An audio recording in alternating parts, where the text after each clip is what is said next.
All right, so let's welcome Jim Phillips. Let's see. Oh, the pictures. What are the pictures? Yes, I had to close that to the sound. Government hackers have blacked out the video. There we go. Okay. Okay, thank you very much. I'm first of all going to make sure I speak into this microphone.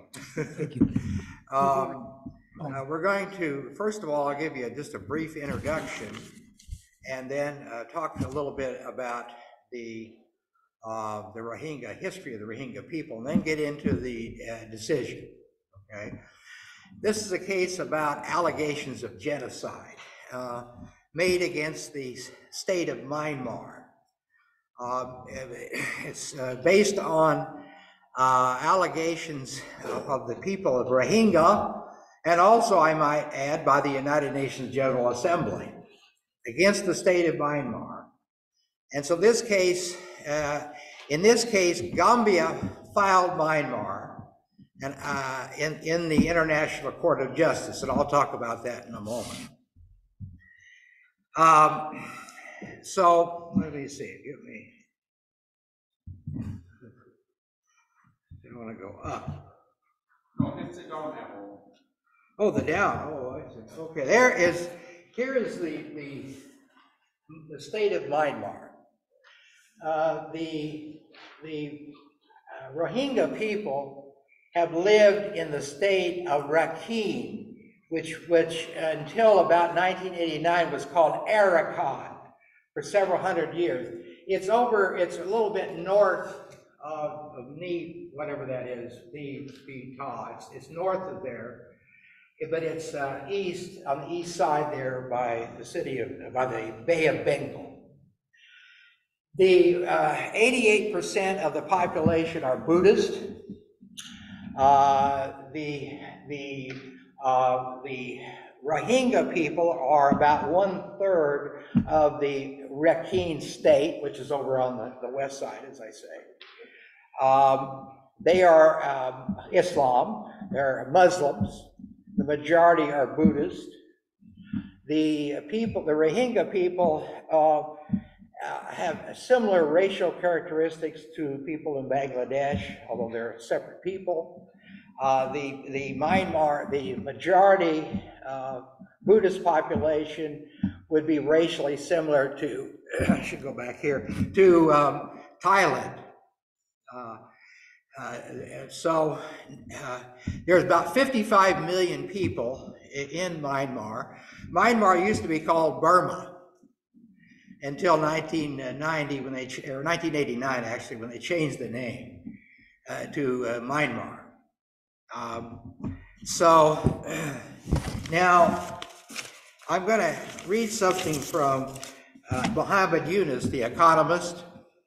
Again, it gives a summary of what's happened to the Rohingya people. It's a good summary. Dr.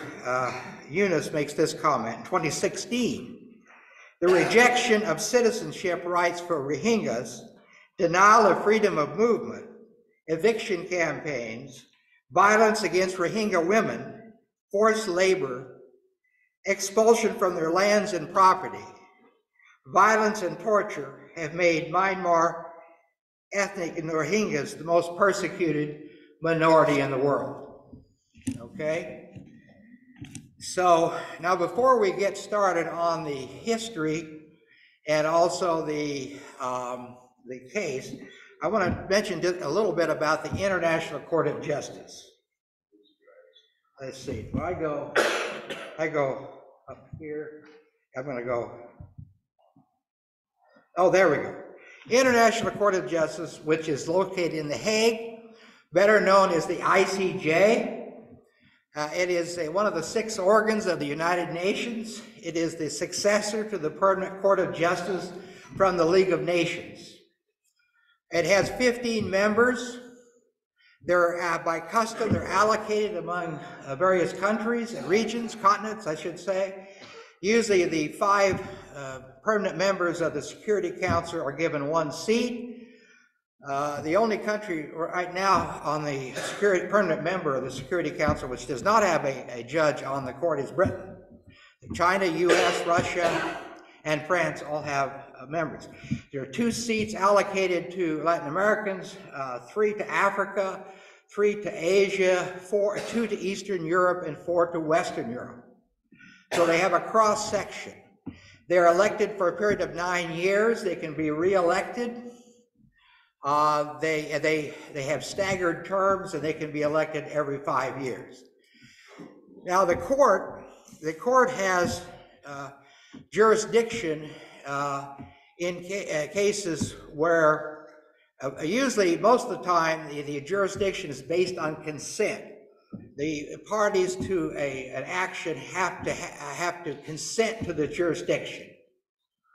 Now there are conventions like the Genocide Convention, the Convention on the Prevention and Punishment of Genocide, which has a provision where the parties will refer any dispute to the International Court of Justice, unless they filed a reservation at the time they signed. There's very few countries that have done that, signed a reservation.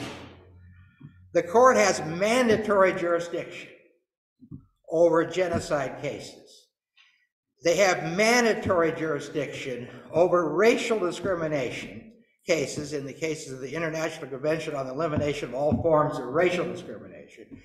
They have mandatory jurisdiction over in the International Convention for the elimination of all discrimination against women, and the International Torture Convention. They have mandatory jurisdiction. Now, the difference between these last 3 and the Genocide Convention is they can't file unless they have exhausted non-judicial remedies. That would be filing before one of the UN committees, like the UN Committee on Racial Discrimination. But once they've exhausted their remedies, then they have mandatory jurisdiction. Other kinds of cases, there has to be consent. Now, about 2/3 of the countries have signed a protocol granting consent to the International Court of Justice for general cases. Many countries do not have not signed that. The U.S. had signed that, but the U.S. withdrew its consent to general jurisdiction after the Nicaragua versus the U.S. The U.S. lost that case in 1986, so they withdrew. That doesn't mean the U.S. wouldn't be subject to actions under those 4 conventions I mentioned, because they didn't sign it, make a reservation in the treaties. So that's the International Court. Now, don't confuse the International Court of Justice with the International Criminal Court. The International Court of Justice is between states, not between individuals. You don't sue individuals. It's one state sues another state. In the International Criminal Court, the action is brought against individuals. There's no criminal action against a state. The International Criminal Court is not officially a part of the United Nations, but they work with the United Nations. They have a separate statute called the Rome Statute. Then there are other special courts that the UN Security Council has set up, like the Special Court on Yugoslavia, which Safik's niece spoke to us about 3 or 4 years ago. She's been a lawyer there. She spoke to our GOC in 2019. So in any event, that is a little bit about the court. The ICJ. They apply customary law and conventions and decisions of the court. Customary law is very important. I don't have time to get into that, but once a principle is recognized as a customary law, it is considered binding whether the country has agreed to it or not, if a vast majority of the countries recognize. Example of a general principle of general human rights would be opposition to slavery, for example, opposition to torture or genocide, crimes against humanity. The International Criminal Court usually takes up war crimes and crimes against humanity as well as genocide. But those are criminal cases. The ICJ is civil cases. Okay. So here's the court here. Here's the court. And okay, there are the judges. 15 judges, that's what the court looks like. And that's where Gambia versus Myanmar was argued. Now the court has when you file a suit, the state files a suit in the ICJ, they first of all take out what they call provisional remedies. In the United States, we'd call this like a preliminary hearing, and they can issue. They take findings. Usually, they usually don't take live evidence. They look at documents, sometimes provided by the United Nations, other organizations, affidavits. They could have depositions. They can have some live testimony, but generally not. They then issue a decision after oral arguments, and and at that point. So that's the. Wait a minute! I hit the button. Okay, there we go. Accidentally hit the button there. So that's the court. Then the court, after they've entered provisional remedies, what we would call injunctive relief, where you order someone to do something. They then have a final hearing. And in the Gambia case, Gambia was brought in 2019 against Myanmar, and they issued a preliminary decision in January 23rd of 2020, and the case is still pending. The final briefs will be filed next December. So you see, it'll take a while. It takes a while for these cases to be decided. They have moved that South Africa versus Israel. They've really moved that, expedited that, which is unusual. So in any event, let me talk about the Rohingya before I get to the case. And I have to be sure that I don't spend too much time on it, but I think you might be interested in the Rohingya. But the Rohingya people, as I mentioned, are Islamic people. They have, there's evidence that they were in the Arakan state. They were in what's now called the Rakhine state. That's on the west side by the West Bengal. It's the area borders, that country borders Bangladesh. Okay. So there's evidence they were there in the 8th century. The Rakhinian people, where the name Rakhine comes from, R-A-K-I-N-E, they are Buddhists. They have evidence that they came to this area in 1000 BC. Arakan was a separate state. This Arakan area is separated by mountains from the rest of Myanmar. Okay. So it was a separate state. So in 16th and 17th century, there were many Muslims that moved in there, many Buddhists. One time they had a king who was Muslim, but declared that they were a Buddhist kingdom. No, he was Buddhist, but he declared it was a Muslim kingdom. Got the other way around. At one time, there was a joint Muslim-Buddhist kingdom. They worked together, the Muslims and the Buddhists.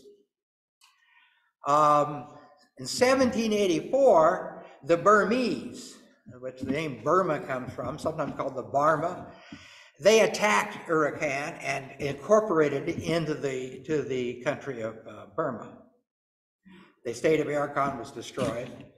And then in 1824, the British came in. And they conquered Arakan, this western part I mentioned. And then in 1826, they took a little bit more to the north. And by 1886, they had all of it after the Anglo-Burmese War. So Britain ruled what was called Burma, not Myanmar. It comes in 1989. And so in the 1930s, there's an uprising against British colonialism. And at that time, the Rohingyas and the Christian Karens, there's a big bloc called the Christian Karens. They sided with the British in this uprising, which was put down by British soldiers and loyal Burmese, pro-colonial Burmese. So at that time, they as I say, the Rohingyas, were viewed as people not supporting the revolt. Okay. In World War II, this becomes very significant. In World War II, Burma welcomed Japan into Burma. Burma was on the side of Japan in World War II. Japanese troops entered the country. They worked with the local Burmese government. The British were fighting the Japanese in Burma. The Rohingya and some of the Christian Karens and some others supported the British. The Buddhist majority, and certainly the Buddhist government, supported the Japanese. So the Rohingyas were viewed as being, how shall I say it, subversive or disloyal, or whatever. There are about 1.5 million people, did I mention that? 1.5 million Rohingyas, although most of them are now out of the country. They've been driven out, but at least the majority. So then so that sets up 1948, the independence movement gains power. Aung San becomes, he leads the revolt, not the revolt, but an independence movement in Britain, acquiesces and grants independence in 1948. Aung San led he was a general, but he was assassinated in 1947, so he couldn't serve as president. 1948 to 1962, Burma was independent. They had a relatively degree of political democracy. They had a parliamentary system, a certain degree of free speech and press and assembly and so on. I forgot to mention there was a revolt led by the Communist Party of Burma in the late 40s. Plus there was another group that was seeking independence in Arakan from the Burmese state. That was crushed, those were crushed. But so 1948 to 1962, this relatively, liberal government, so to speak, was in power. At this time, however, Rohingyas were never granted citizenship, despite the fact they'd been there for a long time. The Rohingyas, I should point out that one of the things is argued by the Buddhist majority and the government is that the Rohingyas are not really from Arakan. They're really people that were brought in from the British after 1824. They weren't really here. They're not an indigenous people. They're here illegally. They were never made citizens. Some of the Buddhist hierarchy and other people in the country argued that Burma is for Buddhists, that they need to preserve the Buddhist purity or the Buddhist state. There are some very extreme groups of Buddhist monks that advocated the complete removal of the Rohingyas from the country. And in the 50s, that seemed pretty kind of extreme. Today, it's now part of the mainstream. By 2012, it became part of the mainstream when the president presented a resettlement plan to relocate all of the Rohingyas to other countries. I'll get into that later. So citizenship was denied. In 1978, there was an attack on Rohingya villages. There are studies from the Lowenstein Yale University Clinic and the Queen University of London, and plus some UN studies, show that in 1978 there were over 200,000 people, Rohingyas, that were displaced from their villages. Many of the villages were attacked, they were burned down to the ground. About 200,000 people left the country and went to Bangladesh. About 35,000 they found had bodily injuries, personal injuries. There was also many people were placed in internal camps, detention camps, as well as those that were in Bangladesh. But in these internal camps, there was also an absence of clean water, medicine, food, no education for the youth, and they were refused to let the UN come in to provide humanitarian assistance. This is repeated again later on. This is just one of the episodes. 1981, the government declared the Rohingya were foreigners who don't belong in the country. Now, I mentioned, however, in the 50s, the president of Rohingya Myanmar, recognized the Rohingya as an indigenous people. Also, I should mention that there are a bunch of studies on this about where the Rohingyas originated. The census data from the British in the 19th century that referred to Rohingyas. There's also a study, a language study, one in 1799 by Francis Buchanan, that found that there was a language called Rohingya. It's spelled a little different than Rohingya. It's spelled R-R-O-I-N-G-A, but that's pretty close. And then there was another journal in 1811 that published an article on languages in Myanmar and also referred to Rohingyas, R-R-O-I-H-I-N-G-A. And then there's a German study in 1850 by a German language scholar, and he found a language called Rohingya, R-U-I-N-G-A. And then, as I say, there's the census data from the British. So there doesn't seem to be any question, but even today, the Myanmar government refuses to recognize the Rohingya people. They do not mention the name. And I'll mention this later when we talk about the oral arguments, which is Suu Kyi appears before the court and will not mention the word Rohingya. It's a non-people. They consider them foreigners. They're really Bangladeshis, brought there by the British, and they all should be sent back, send them back home. That's their view. But the evidence just doesn't support that. The Rohingya were there. And then we have 1988, another military coup comes about. There's a new government promising political reform. Elections are held in 1990. And at that time, I should point out that in the military coup of I forgot to mention, in 1962, there was a military coup in 62, which the military pretty much took command of the economy. They took over the large resources. They have a lot of oil and gas there, especially oil. They have copper and zinc and other very precious metals. Now, most of these good natural resources and metals are not in the Arakan area, so it doesn't seem like economics may be a factor as some people might think. But the military basically took over the economy. The generals became very wealthy. In fact, just recently Biden imposed some bank sanctions on these generals of the current day.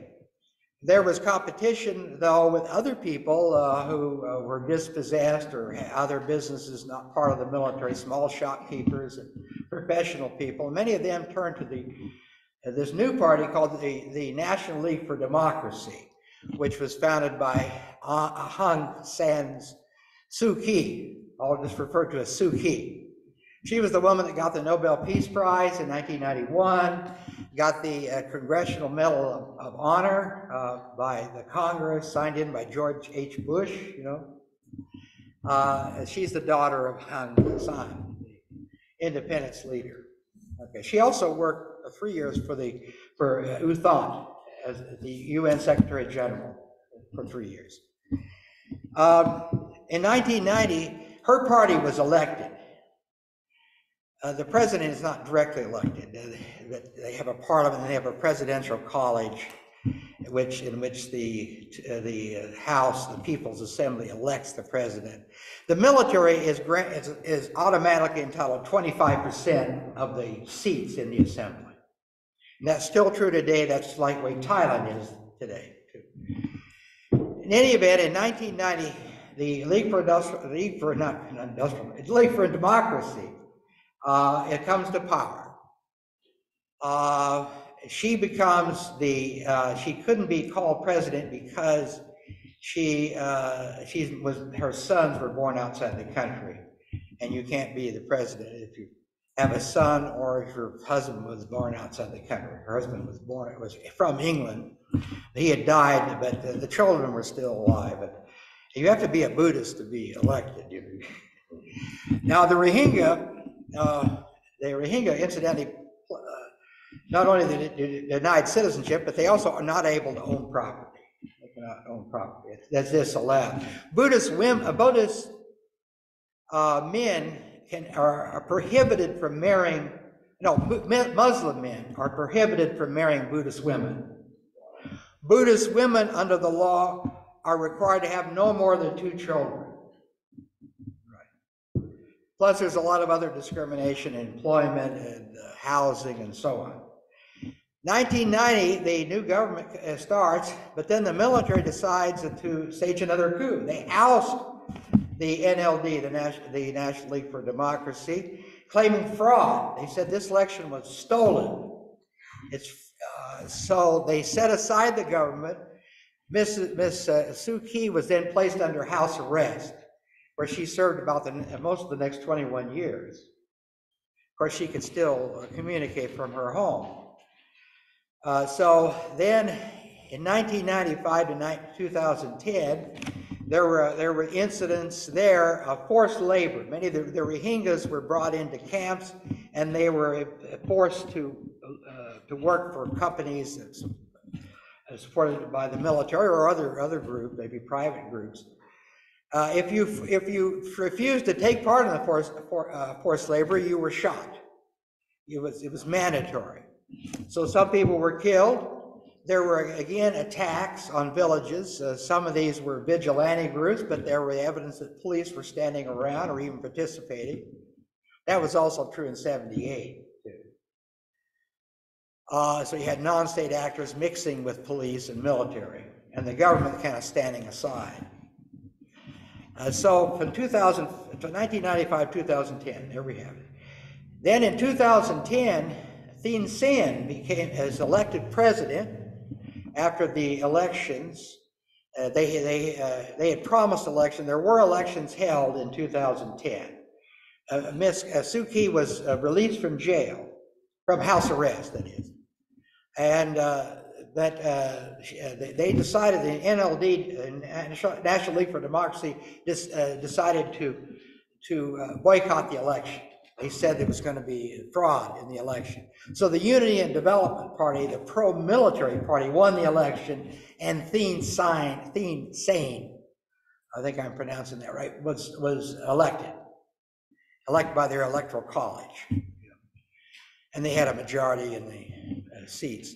Of course, the parties, the two leading parties put up nominees, and then, but the commander of the military picks the 25% in the People's Assembly, regardless of the parties. And that's in the Constitution. So then Thein Sein becomes president. Now he is willing to kind of work with Aung San Suu Kyi to some extent. However, in 2012, he said, I think we have reached a possible solution to this problem with these foreigners. Don't use the R word, don't use that. But we have a problem. I've got a new plan. I'm going to request that other countries take these people, to move them out of the country. So he then announces that, and he said, he asked the United Nations for help. Guess what the response was? You can't do that. Yeah. That's illegal. That's genocide. Genocide is not just the killing of people, it's also the forced displacement and cutting off of supplies and so on. So then in 2012, After these turned down, then attacks are started on the Rohingyas again.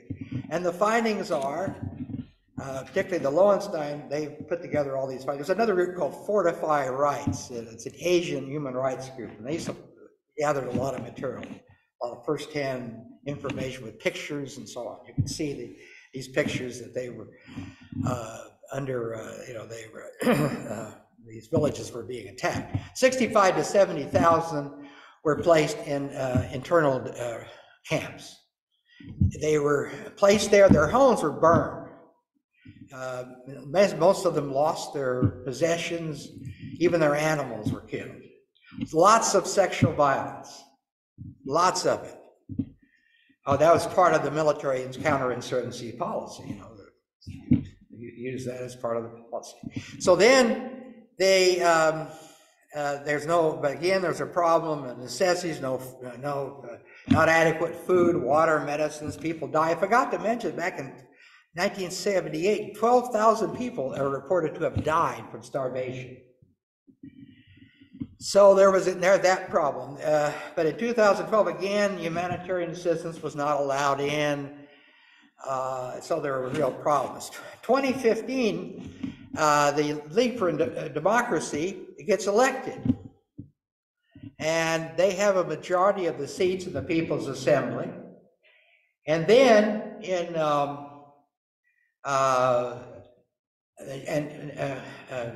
Suu Kyi becomes the head of state. Because she couldn't become president, they create a special position for her called state counselor.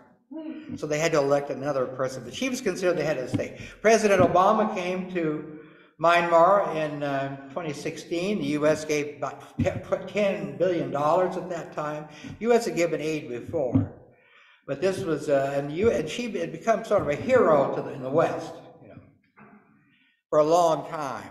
2017 and 2018 are the worst times. Here, some of the worst events occurred. At this time, there was an Arakan Rohingya Salvation Army, a very small group of army. It wasn't a very strong army, all the evidence shows. They did kill 50 officers, Myanmar officers, and the Myanmar government and the media made a big deal about that, saying that the Rohingyas this shows what we said, these are dangerous people, they're terrorists. There's really no evidence that they ever engaged in terrorism. They're dangerous, they're committing crimes. A lot of, they were accused of various crimes, and rape, robberies, and all sorts of things.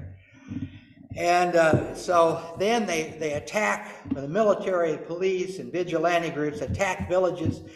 The UN fact-finding commission from the UN Human Rights Council found that over 13,000 people were killed in 2017, 2018.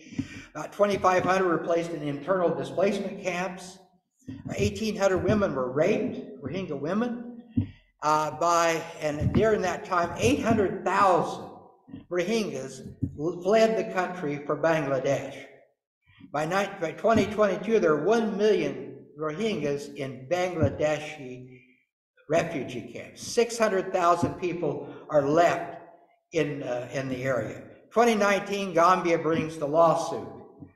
Upon initiation of the Organization of Islamic Cooperation, they made a finding that they said there was evidence of genocide, and they referred the matter to the court. They asked for a member to take up the suit, and Gambia agreed to do that. Gambia is a country in West Africa. It has about, it's 96% Muslim, okay?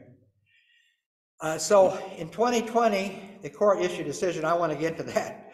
I just want to say that in 2021, remember, Suu Kyi is the president when this is, the head of state when this terrible disaster is occurring in 2017, 2018.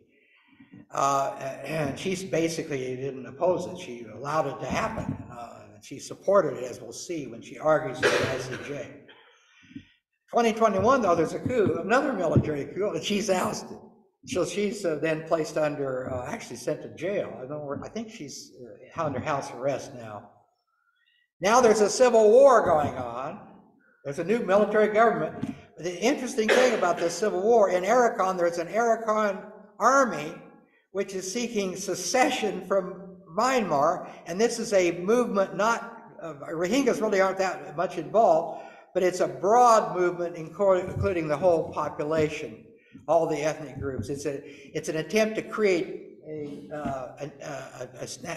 independent state. An independent state.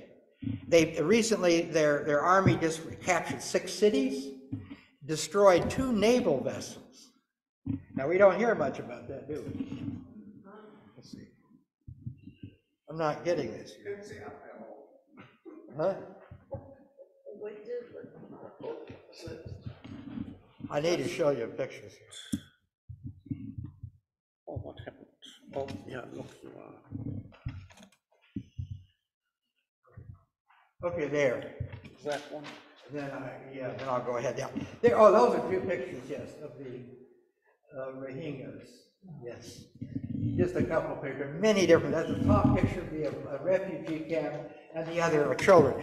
There's an estimate that 60% of the refugees in Bangladesh are children. Okay. So now let's go back to the court. The court decision. There were 2 basic issues in the court. One was whether Gambia has standing.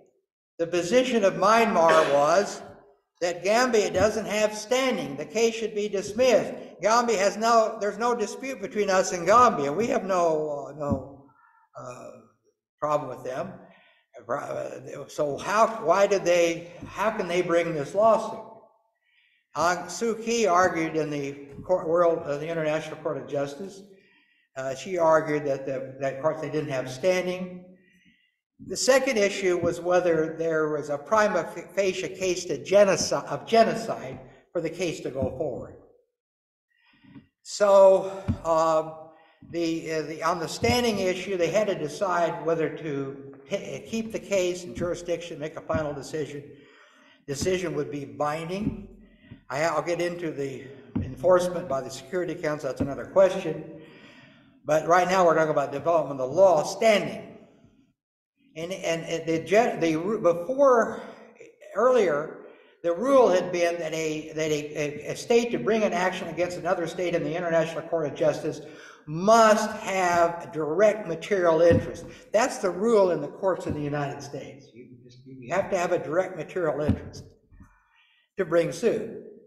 In 1966, the court ruled that Ethiopia and Liberia did not have standing when they filed suit against South Africa.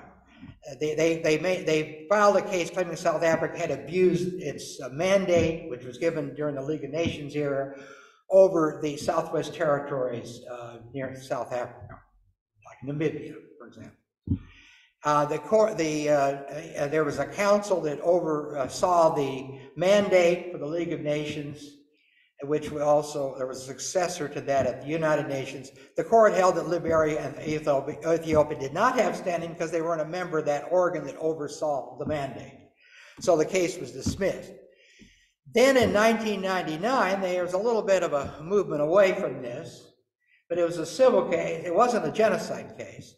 It was a case between Belgium and Spain. It was involved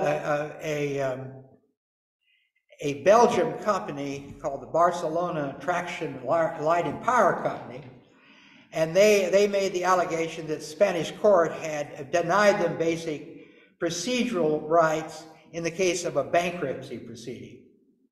Belgium argued Spain then came into court and said they don't have standing because although the corporation was doing business in Belgium, primarily in Belgium, and was doing business in Spain, Canada had incorporated the company, and therefore Belgium didn't have standing.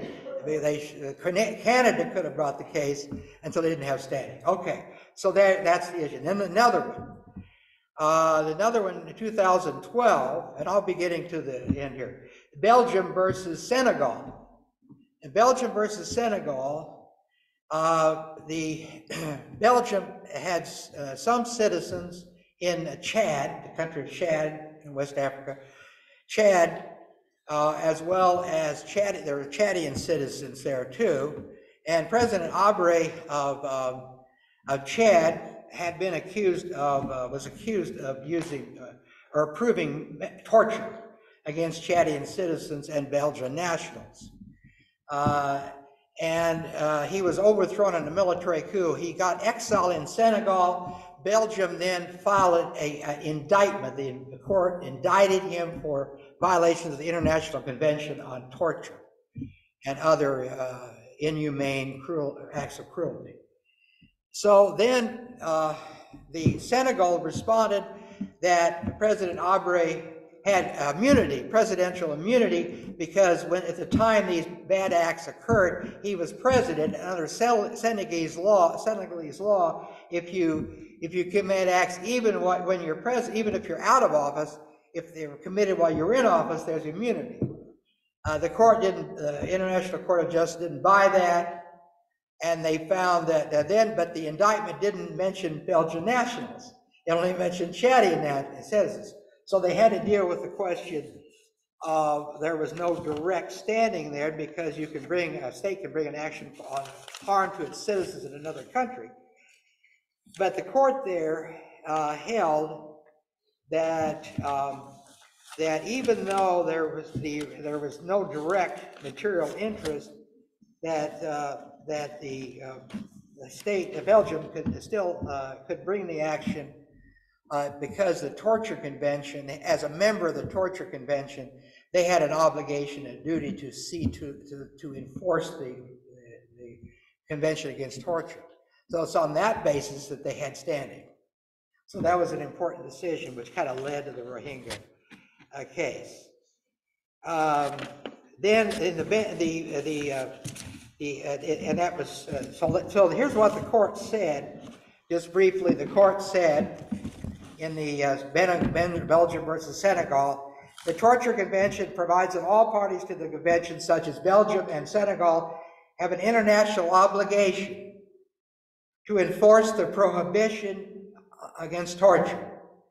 Despite this obligation, Senegal failed to promptly act against former President Abre, either by prosecuting him in Senegal or extraditing him to Belgium. As a result, Belgium filed suit against Senegal in 2009 in the International Court of Justice. So they held that the court said that the Torture Convention provides that common interest implies that obligations in question are owed by any to all other parties to the convention. All the state parties have a legal interest in the protection of the rights involved. So when the case comes to court in 2020, Gambia versus Myanmar, the question of standing at that point, they argue that even though Gambia didn't have a direct material interest in the case, they had an interest by reason of they were members of the Genocide Convention, as well as Myanmar. And therefore they had a duty and an interest to enforce the Genocide Convention, and that gives them standing. So that was an important decision from a legal point of view. That was an important step. Not everybody agreed. I may have time to tell you about the few that didn't agree. But then on the genocide, Suu Kyi argued that there was no standing. She said that the authors of the Convention on Torture the Convention Against Genocide in 1948, they never intended to allow one state to sue another state over genocide without, that was never their intent. They hadn't thought about that. The court didn't pay attention to that. She also argued that there's no evidence of genocide here. There's no prima facie case of genocide. She also wouldn't use the word Rohingya. She would not use that word because they don't recognize the Rohingya as a legitimate people. They're foreigners. That's all they view. She made an admission though under questioning, which is not particularly helpful. She's not a lawyer, but the head of state can argue cases there. So she argued the case, but under questioning, she acknowledged that the Myanmar army had failed to, in 2017, 2018, had failed to distinguish between soldiers of the rebel Arakan army, or Rohingya Salvation Army, and civilians. She said, you know, I admit they didn't distinguish, and of course he's admitting there was war crimes. Of course, the court doesn't have jurisdiction over war crimes. That's only unless both sides consent to that being presented, but that the International Criminal Court does. They've got unlimited power now, if they can bring people to justice and bring people to court. So then the evidence that they presented, particularly the court, there's a long decision, it's over 100 pages. These decisions, they're concurring opinions, sometimes dissents. The court had no problem finding that the evidence of genocide was plausible. That didn't mean they made a final decision, because that decision still awaits. But they did provide provisional remedies. But I want to mention here, before I close, about the Genocide Convention. You may be interested in how that's worded. This is what the Genocide Convention says, 1948. In the present convention, genocide means any of the following acts with intent to destroy, in whole or in part, ethnical, racial, or religious groups as such. So they don't have to have the intent to kill everybody, but part of the group. Now, and they mentioned as such. A, killing members of the group, causing serious bodily injury to the members of the group, deliberately inflicting on the group conditions of life calculated to bring about the physical destruction in whole or in part, imposing measures to prevent birth within the group. 5, forcibly transferring children of that group to another group. Now, when they talk about inflicting group conditions calculated to bring about physical destruction, that's been interpreted to mean a lot of things, including destruction of property, physical property, animals, and so on. And also camps where there's not adequate food, water, that sort of thing.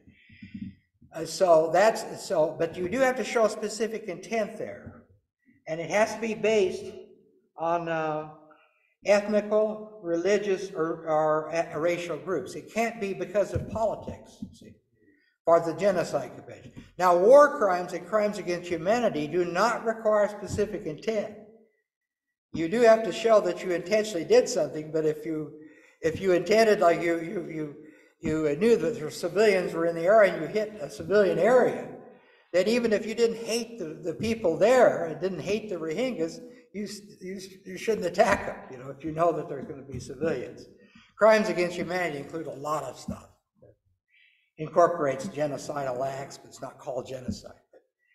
In any event, so that's the decision is going to be probably made in 2025, but that case was the foundation, a major foundation for the South Africa versus Israel.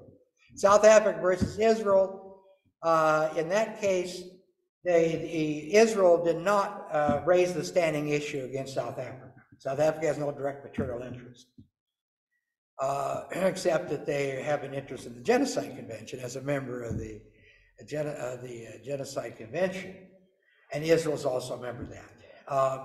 So they didn't object to that, and then the court found that it was plausible. Evidence was allegations of genocide were plausible. The final decision is still yet to come. The court also has an advisory jurisdiction, and recently the Committee of Inquiry on the Occupation of Palestine Territories.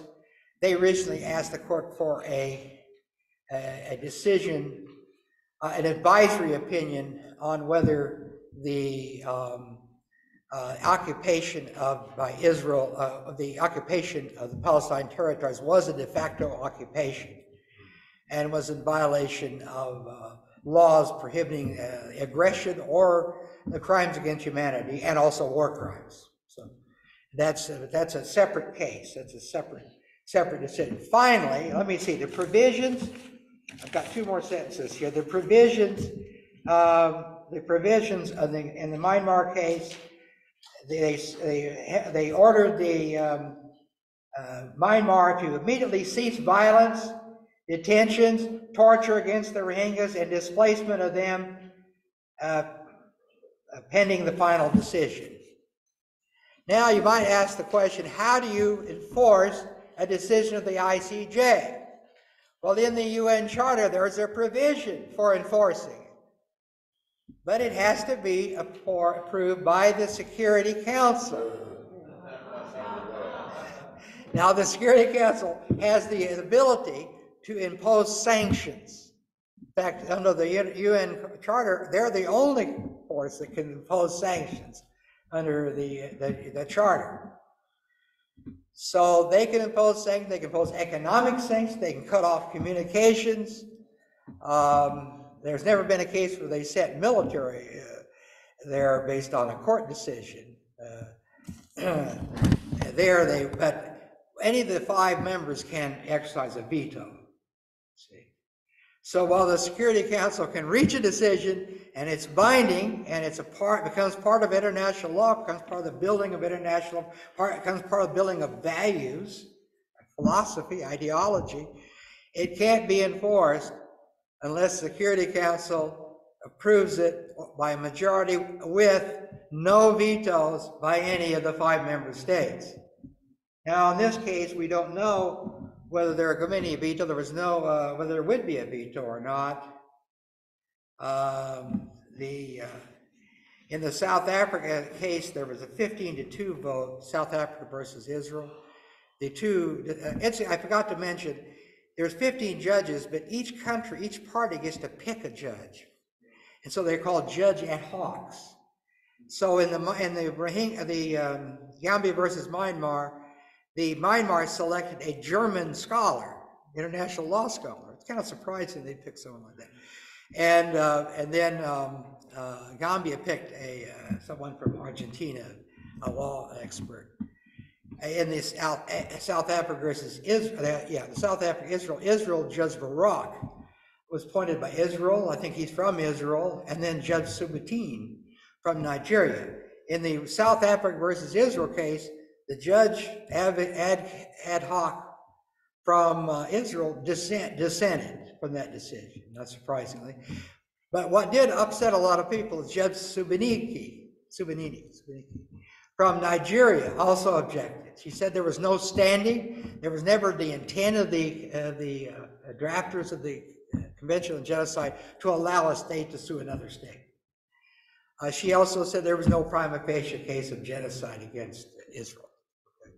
She's got a lot of criticism, but all these judges do have a lot of background in international law. They've been professors of international law. They worked in international law commission to the UN body, or they've served in ministries as international law experts. When they take their oath, they pledge not to be influenced by their home country. And they're very independent, and they're paid by the United Nations. And they're not allowed to give interviews. They're not allowed to take money from anybody. They don't get any paid vacations. That's not allowed. They have a code of ethics. I should point out that while politics, you wouldn't think politics play a role, but it does sometimes. In the last election, which was just held 2 weeks ago, 5 new members were elected or re-elected. We have a new U.S. judge there. The Russian judge was defeated in the re-election, which may or may not be they were sending a signal there to Russia. The election is you have to get a majority of the General Assembly and the Security Council. And they're nominated, there were about 8 different candidates and 5 were elected or re-elected. So that's the issue. So I think I've covered it about as well. I don't think I've left out too many things. Questions? Leslie? What constitutes provisional relief? Is it just the sanctions if you can get the Security Council to agree? No, the provisional remedies do not seek Security Council enforcement. They could, but they usually don't. No, the provisional remedies they're usually they're ordering them to cease whatever they're doing. There's an interesting case, the litigation in Russia and Ukraine, which I don't have time to get into, which there are actually 2 different cases. I don't have time to get into it. But no, these provisional, what they did, and they also did this in the South Africa versus Israel case, they asked to immediately cease violence, stop the violence, stop the killing of the Rohingyas, and the torture, and the displacement. Now, Bangladesh entered into an agreement a few years ago with Myanmar, when I think Suu Kyi was still the head of state, and they agreed that they would Myanmar would allow some of the people in the refugees camps to come home, but they wanted to do it on a case-by-case basis. So people would file applications. Now, there's 1 million people there in the camps. Maybe, Ikram, you can know something about this. But the conditions, I suppose, are pretty bad. I haven't really got into that. But Myanmar allowed 300 people to come in. Now, and of course now with the civil war going on in Ukraine, another problem is that for people returning, remember, many of the homes of these people were destroyed. The villages were torched. So when they do come back, they have no place to live. So the only alternative is to go into one of these camps. And the camps are not well cared for. And much of the problem, now I would point out, you might be surprised that some Buddhists would promote violence. This is a separate Buddhist group, as Bob should know, the Theravada Buddhists. They're different. They're Thailand and Cambodia and Myanmar, right? And but in 2007, there was what they called the Saffron Revolution, where progressive Buddhist monks led a revolt to try to change the government. It was put down, though. They were arrested, and I suppose other disciplinary action was taken by the hierarchy. But there's a lot of hatred of the Rohingya. Now, why is that? Maybe it's partly because of the fact they sided with the British against the Japanese. That's a factor. They were already viewed as subversive elements.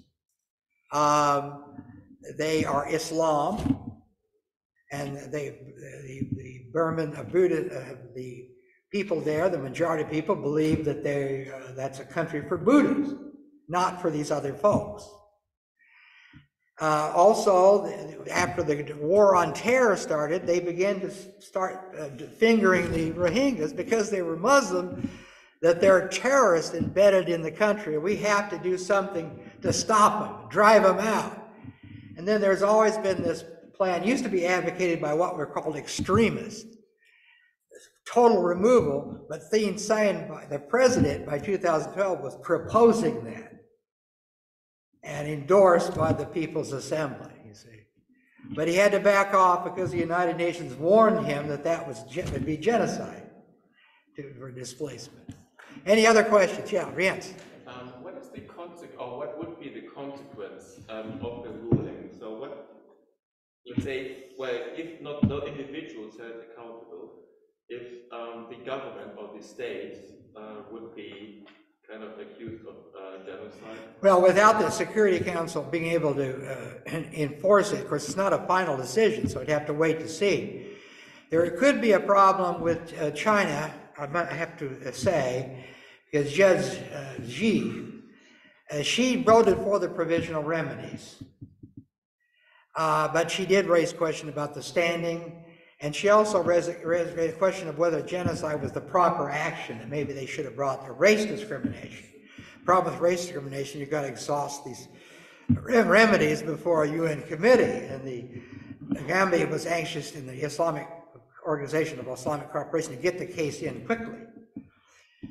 So Judge G, I don't know. The Myanmar, not sure what she might do, but in the South Africa case, she voted for, she didn't raise the standing issue and didn't raise any question about whether it's a prima facie case. She voted there was a prima facie case of genocide in the South Africa versus Israel. The German judge, as pointed as an ad hoc judge by Myanmar, he didn't yet vote yes or no. He voted for the provisions, but he made a declaration, you know, we really didn't make a final decision on this. It probably shouldn't have been made at this stage on the question of genocide. So he just, about four sentences, he just, I'm not going to take a position right now, maybe later. I'll look at this. But they've got a clear majority to hold against Myanmar. Now, what happens, again, I want to answer Jens's question there. What could you do beyond the security? States can adopt the international law provision. A state could adopt that, and a state could issue its sanctions, because states do this. It's allowed. It's even though it's supposed to be part of the United Nations. States grant sanctions all the time. Our Biden administration merely recently increased the sanctions on Myanmar. Also, there was more support for the Rohingyas as a result of the decision, and there have been sanctions, other sanctions, Britain and France, some trade sanctions. So the decision has provided some legitimacy to the Rohingya argument, the Rohingya claim of persecution. So that's helped. In the United States, you won't see that because the Supreme Court says that international law should not be applied in the United States. It can be cited in briefs, but it can't be binding. So, we used to have on the Alien Tort Claims Act, any country could come in here and bring a suit for violation of international law, even against a party that wasn't in the United States, where the United States wasn't directly involved. But the Supreme Court cut that down. That had been almost over 200 years. But they limited that now. But there are a number. Spain's a good place. They have universal declaration. Anybody who wants to file a suit against another country can go into the Spanish court and sue based on international law. And I think Belgium still allows that. I may have limited that somewhat there, but Spain, you can do that. Yeah, the only problem is they can't extradite. They did this with the Guatemalan generals after the Guatemalan genocide, but Guatemala refused to extradite. Go ahead. On your last point, Spain just started that during Franco? No, that's after Franco. No, Franco had no interest in that. Two other points. Is any part of Rakhine contiguous? Is it adjacent to Bangladesh border? Yeah, yeah. Okay, so is it feasible that they are an extension of Bengali people? The history doesn't. It's not clear on that. No, they may be, but the important point is they've been in that area. Okay, well, why hasn't blood typing, tissue typing been done to establish that? Well, they're related to the Bangladesh, but they're not exactly the. And are they darker complected than the majority of the Bangladeshi people? The Bangladeshi people? I've read that. I don't know. I think they are. I'm not sure. Vikram may know more about her. If so, why? I'm wondering. Well, I don't know. There's a lot of theories about that. We don't really know. We don't know where the Rohingyans came from either, for sure. The Rohingyans. That's the name of the Arakan state now. The Rakhine. That's the Buddhist majority in that state. And Rakhine, we don't know where they came from. We don't know where a lot of the Burmans came from. but it's now pretty well accepted by many historians and anthropologists that the Rohingya are an indigenous people. There's just a lot of evidence on that. So since borders, mountain chains commonly are international borderlines, why wasn't that accepted? Why didn't Bangladesh fight back against Burma, assuming that was part of Burma?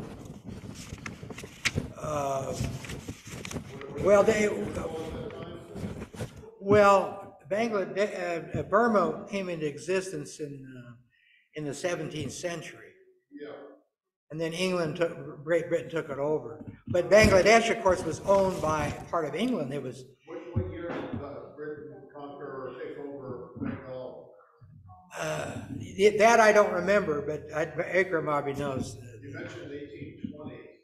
Yeah, Bangladesh, of course, there was an attempt by the Rohingyas to relocate into East Pakistan at the end of the late 40s, but East Pakistan said no, we can't accommodate you.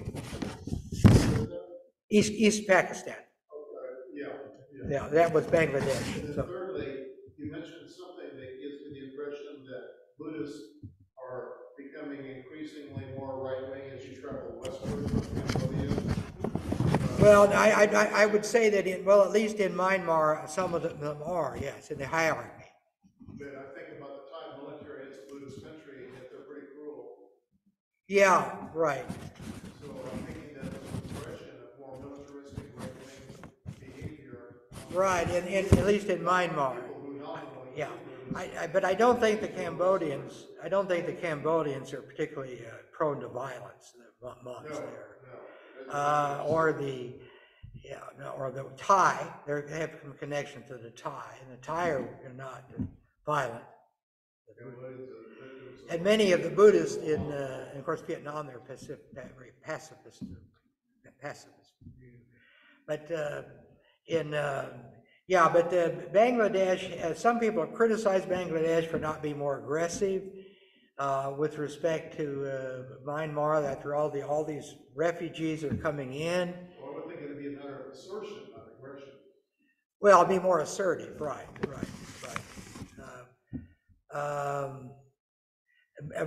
Myanmar, I guess I mentioned it's very rich in minerals, oil and so on. The U.S. Companies and multinationals have a lot of investment there. That was my last, actually my first formulated question. Given that Britain has always left a sizable population of expat colonialists behind in these third world countries, is that the case in Burma and Myanmar? And are they the ones behind the ownership of these oil and other assets? No, not really. Not really. No, the military pretty much controls the resources there. The military controls the government, but they also control the economy. Now there are some other rich people who are not in the military that also are there too. Lastly, I just wanted to say thank you for mentioning the connection between Aung San Suu Kyi and Bhutan. I've wondered about that for years.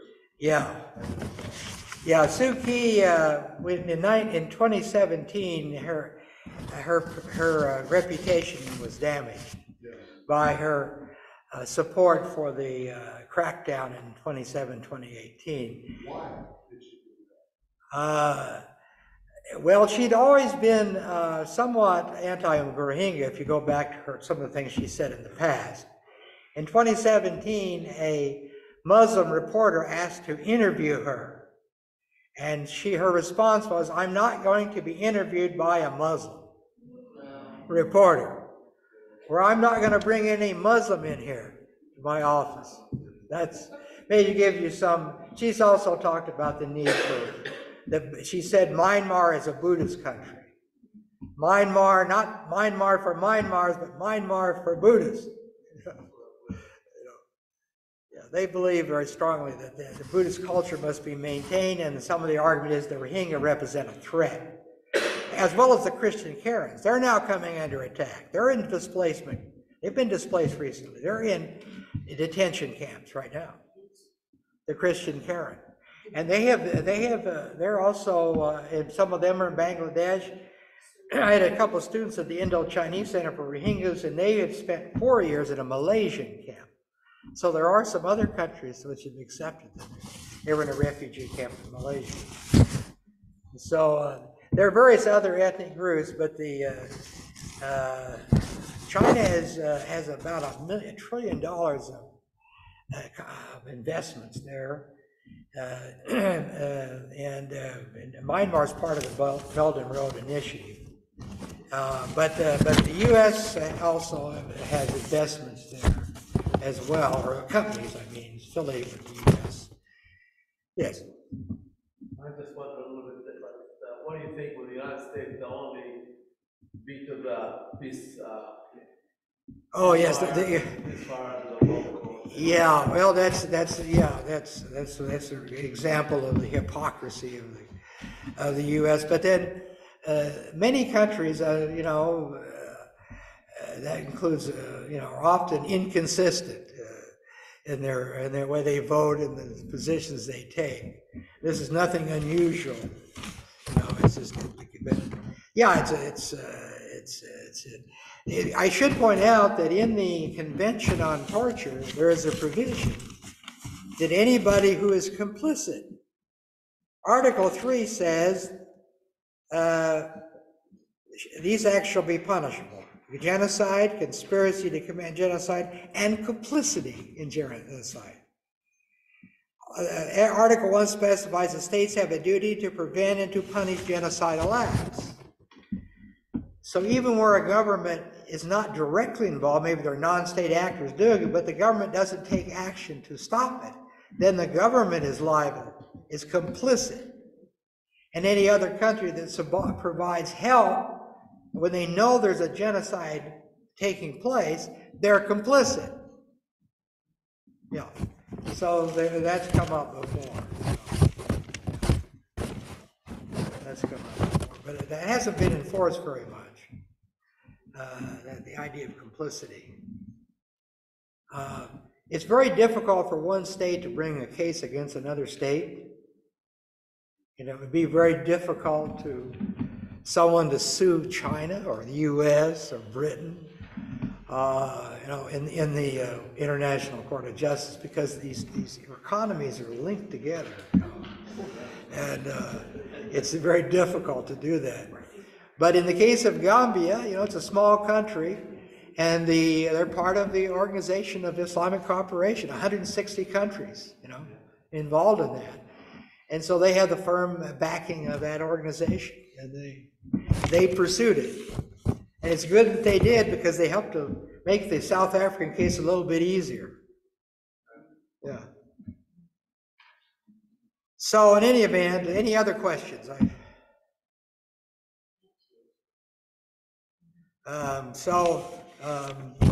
Well, it was a pleasure. I had to, there's the court. And when the Gambia case, she appeared there, and like that road's over there on Suki, and then Myanmar was on the other side, there. And they argued the case.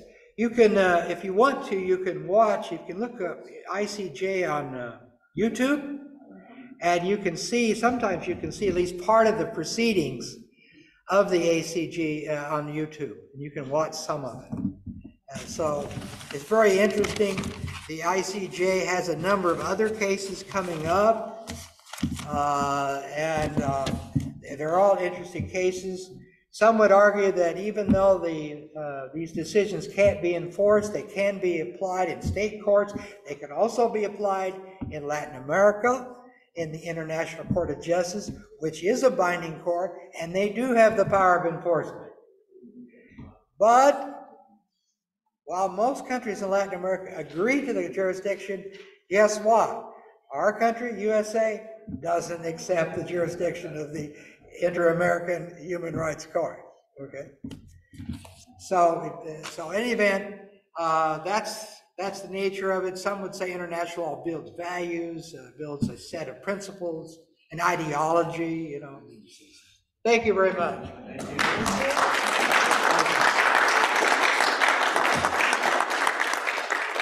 Thank you, Jim, for this informative talk. I think it's rare that we have specialists who can talk on these on these topics. We have a couple of announcements for the Global Learning Center.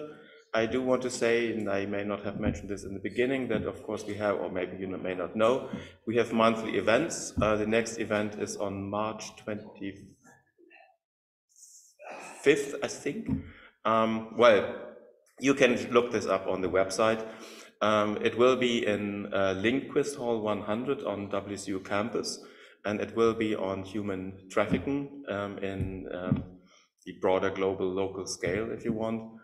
The month later, the April event is then on Taiwan by Doris Chung, and then in May we have an event on dangerous indigenous languages by student presentations. Charles also has an announcement, and well, on that note, I would like to say thank you for coming, and hopefully see you on the next events.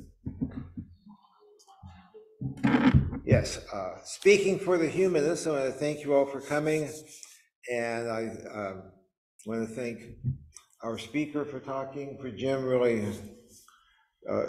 really extremely interesting discussion. But next month, on March 30th, I think we're going to have Peter Neinmeyer talking about new drugs, addictions, and working with them.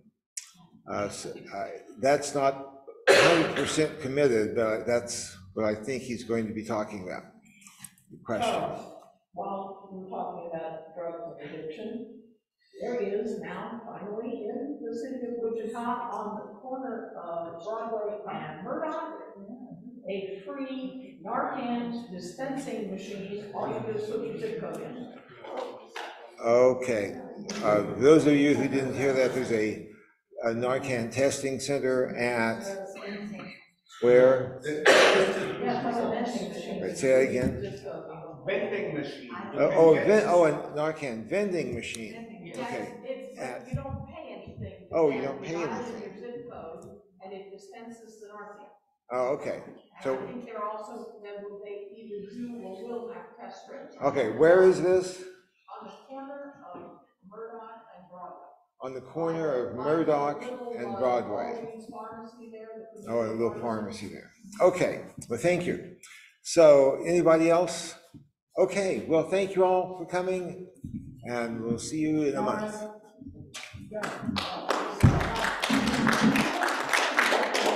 Maybe just for a quick clarification, so Saturday, the March 23rd at 3 o'clock in Lindquist Hall 100. 3 o'clock. I think so. But the details will be published on the website and through email. Thank you.